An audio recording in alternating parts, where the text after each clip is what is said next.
On October 14th, 1948, the morning at the remote Svietly Kluch mine, lost in the vast upper reaches of the harsh Kolyma highway, began with an incredible, blinding golden sun.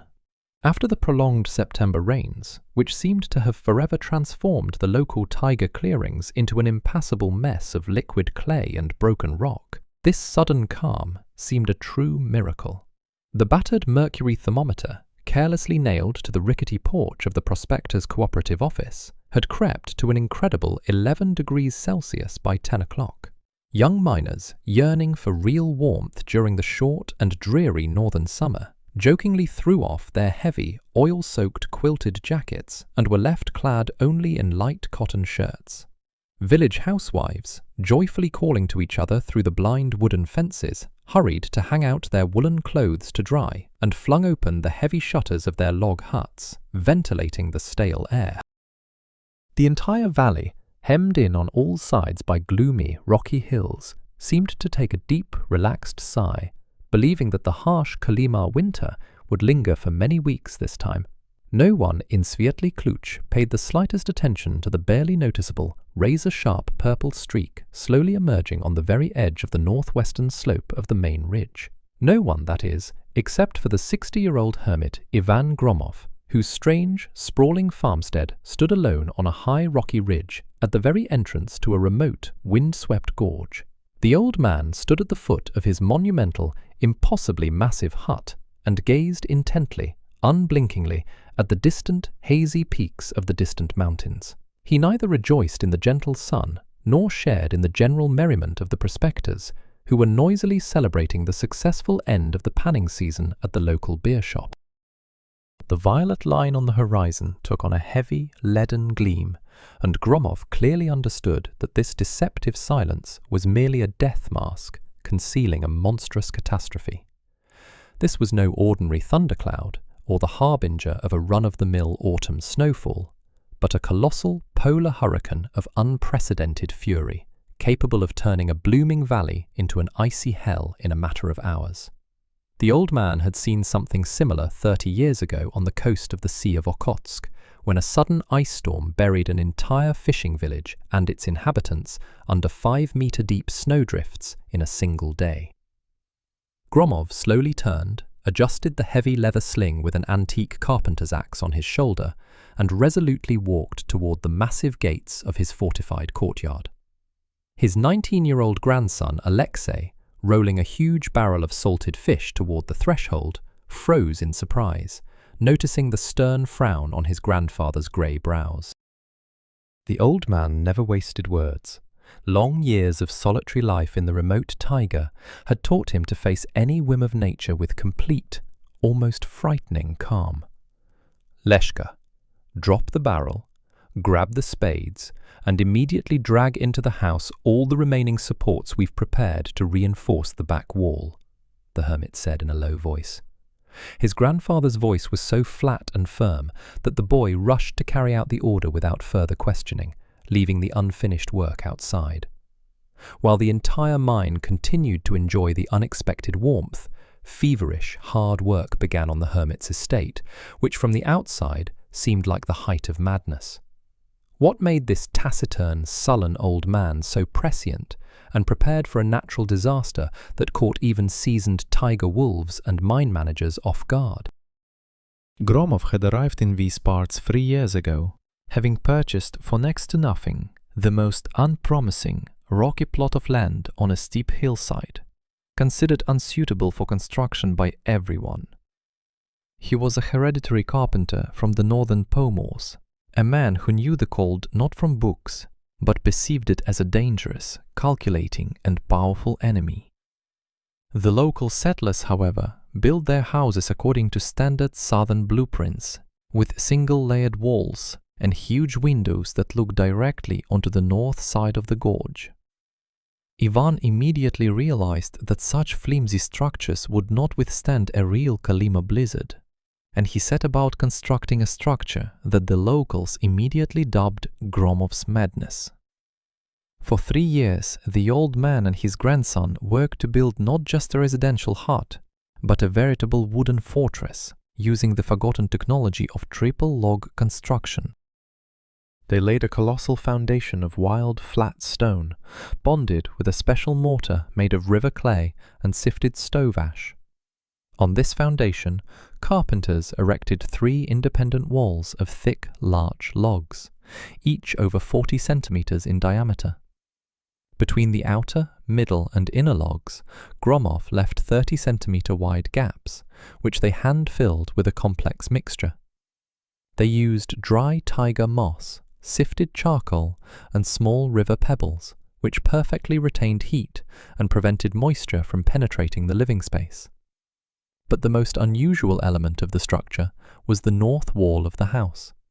It was completely solid, without a single window or vent, and rose all the way to the roof, resembling a massive fortress bastion.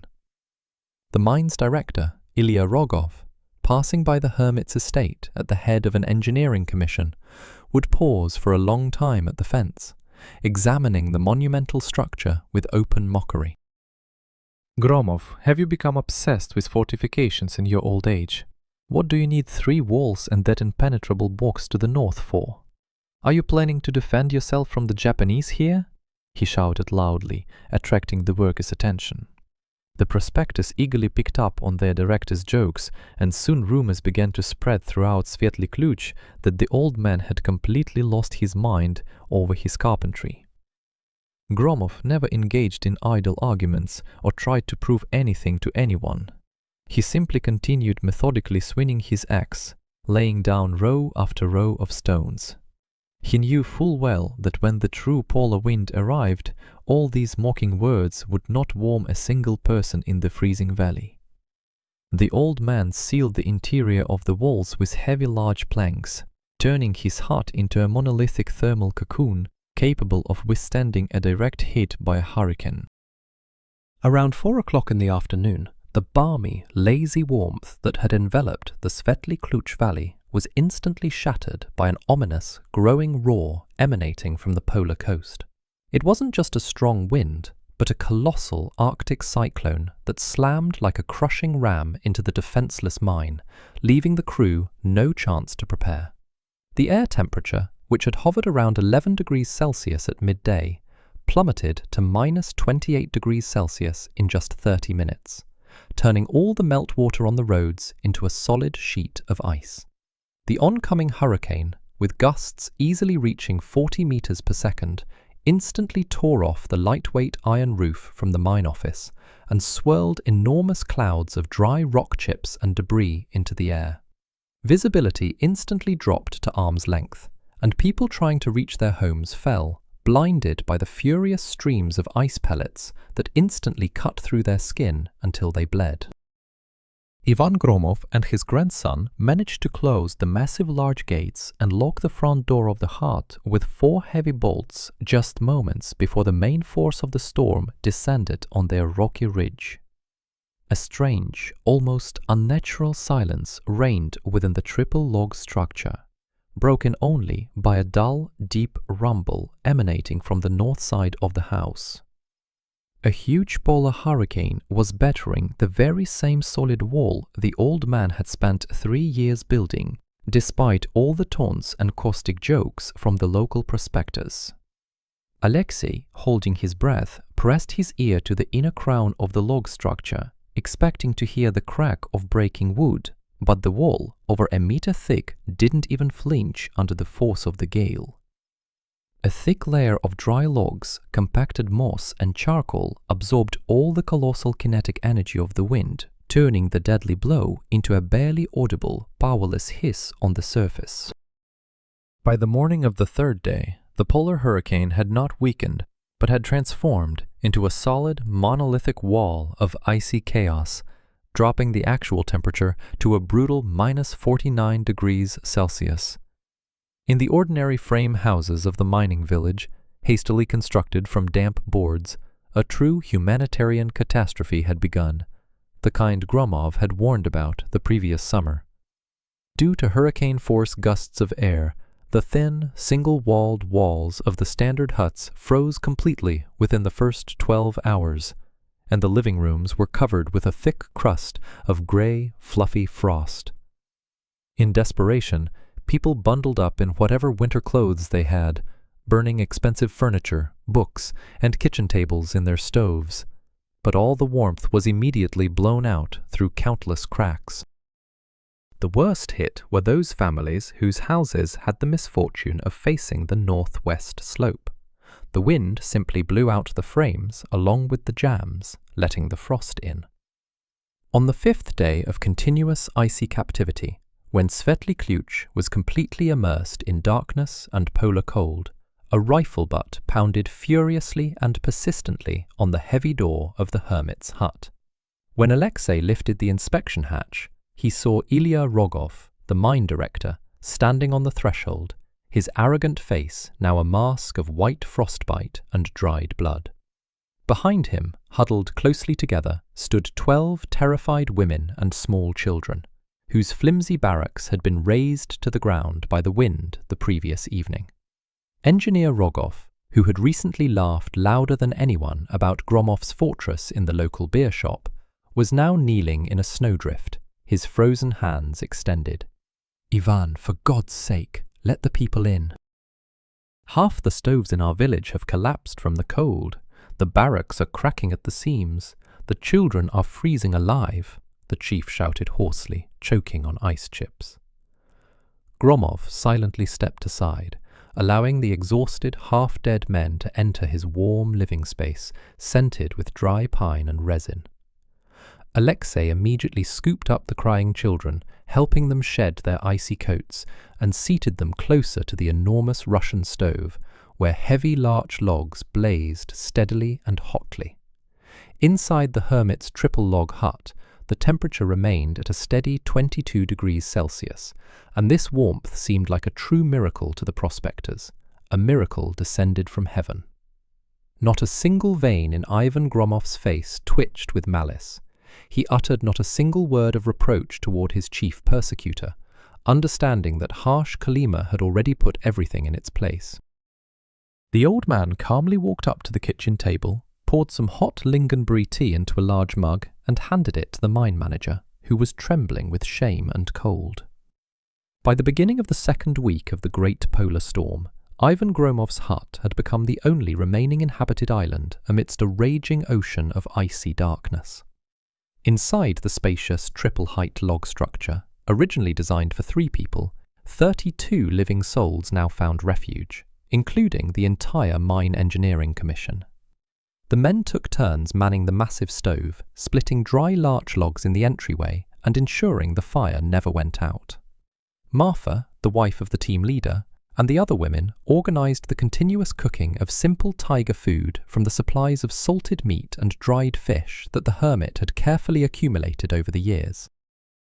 Amazingly, even with so many people inside, there was no stifling dampness or soot. The ventilation ducts Gromov had installed between the logs perfectly renewed the air, keeping it dry and clean. The mine's director, Ilya Rogov, barely spoke for the first 3 days, sitting on a narrow wooden bench in the darkest corner of the hut, his head in his hands. Every blow from the polar hurricane, which crashed with a furious roar against the blank northern wall of the house, echoed in the engineer's soul with a dull, excruciating pain of belated shame. He recalled his polished speeches at construction commissions, his arrogant mockery of the illiterate old man, and his orders to build barracks for the workers from thin, damp boards to save state funds. Now, those very barracks lay like a pile of frozen splinters at the bottom of the gorge, and the people he was supposed to protect survived only thanks to the stubbornness of a man whose creation he officially called architectural madness. Rogov saw his own children sleeping peacefully on warm, Gromov-made sleeping bunks protected by metre-thick walls, and this sight burned his heart more than any Kolyma frost. When, on the 15th day of incessant howling, the wind finally began to rapidly die down, giving way to a ringing, dead polar silence, the men with difficulty used shovels to cut away out of the enormous 5-metre-high snowdrift that had buried the porch. The world that opened up before the surviving miners looked eerie and unrecognizable, as if the earth had died and become covered in a white shroud. The mining settlement of Svietli Kluch had practically ceased to exist. Of the 42 standard frame huts, only 3 remained, and even those stood with torn-up walls and collapsed ceilings. The enormous iron chimney of the main processing plant had been bent in half by the hurricane, like a straw, and the food warehouses were completely buried under meters of compacted snow. And in the midst of this complete icy devastation, at the very top of the rocky ridge, Ivan Gromov's hut stood proud and unshakable, on whose blank northern wall not a single splinter had been torn from its surface. Restoration of the Svietli Kluch mine began in early May, as soon as heavy construction equipment was able to break through the rubble on the Kolyma highway from the district centre. But this was a completely different kind of construction, one in which the previous rush, cheap materials, and blind adherence to southern architectural designs had disappeared. By personal order of mine director Ilya Rogov, Ivan Gromov was officially appointed chief consultant and lead architect for all new residential buildings for the team. Engineer Rogov insisted that every new barracks and every worker's house be built exclusively using the Pomor triple log construction method, with a mandatory solid wall on the north side. The prospectors no longer laughed. They followed every stroke of the old master's axe, carefully wrote down the recipes for his clay-coal mixture for backfilling the walls, and hand-harvested century-old larch from the taiga. Over the summer and fall of 1949, a completely new settlement grew up at the mine, capable of withstanding the onslaught of any Arctic cyclone without loss of heat or destruction. 16 massive, fortress-like residential buildings with thick, meter-thick walls and deep stone foundations now stood around Gromov's hut. Ivan Gromov himself, along with his grandson Alexei, continued to live on their rocky ridge, helping their neighbors with sound carpentry advice and never remembering the times when he was considered crazy. The settlement of Svietli Kluch became known throughout the region as the most reliable and winter-ready settlement, where people no longer feared sudden polar blizzards. The old hermit's philosophy became forever ingrained in the Kolyma land, proving to every settler that nature respects only those who know how to respect its harsh power. Ivan Gromov lived in his legendary triple log house until a ripe old age, reaching his 84th year in perfect health and surrounded by a large, close-knit carpentry dynasty. His grandson, Alexei, eventually adopted all the secrets of his grandfather's craft, took over the mine's construction team, and continued to build durable larch forts throughout the northern region. That same monumental hut, with its blank northern wall, which saved 32 lives during the harsh winter of 1948, stood on its rocky ridge for exactly 75 years.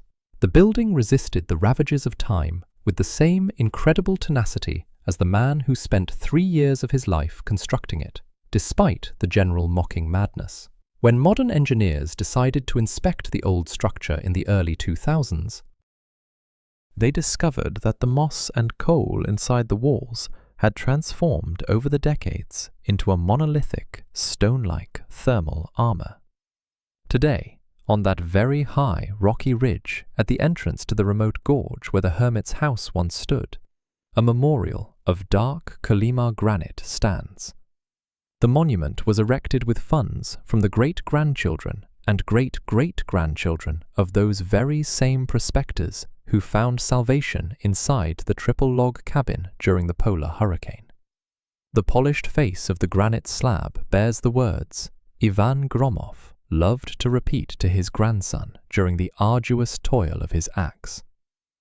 This inscription, written in large old Russian letters, reads, "Do not trust false warmth.